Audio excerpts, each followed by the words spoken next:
How about Clemson? Stakes are high for Clemson, right? Why? Because there's great roster talent, right? You kind of sense a trend here.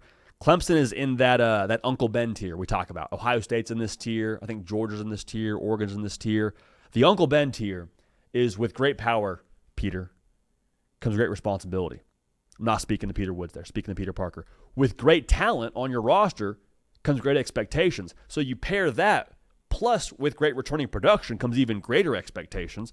And then with a workable path and a workable conference comes even more great expectations than that. So it's like Peter Parker's getting an earful at this point from Uncle Ben. Same thing with Dabo Swinney. If you had to draw up a team and a situation that catered more to proving Dabo Swinney's way of doing things works, this would be the team.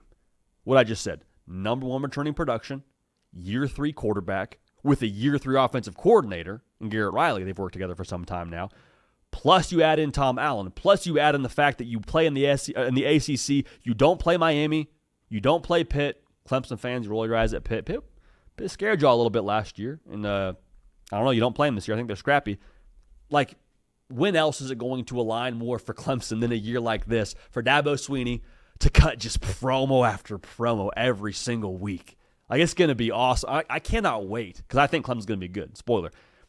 I cannot wait for the Dabo Revenge Tour press conference. You know what I mean? Like he's going to cut one of those every single weekend, whether it's Holly Rowe, Molly McGrath, on the field when they meet at the Paw, and everyone's swarming around him, and they have a big win, and they punch their ticket to the AC title game. He's going to have a whole lot of, I told you so.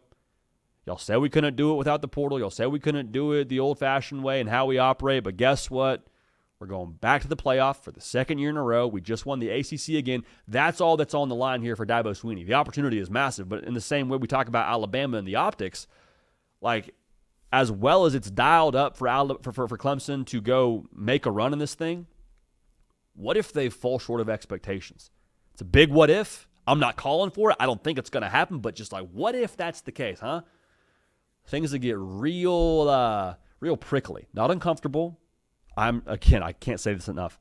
There would be no world where Dabo Swinney's job is ever in jeopardy at Clemson. I think he is good there until they shut the school down, all right?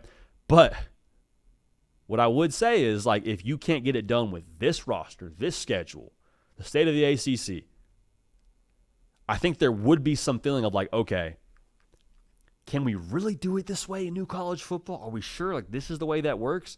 Because I don't know what else you would need for Clemson to have a more ideal setup to go make a run and not just win the ACC, but like be in that Final Four of the college football playoff.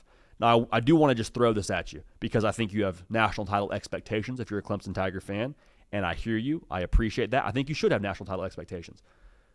But I'm really, really intrigued as to how we talk about teams in the regular season versus the postseason. Because Clemson, we don't know who their draw would be the first game of the college football playoff.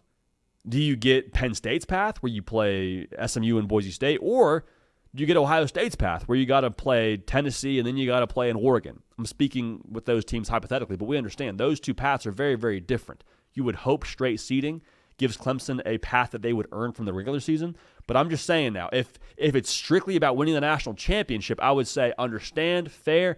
However, my biggest like filter for assessing success for Clemson is like, did we get to where we're supposed to get to?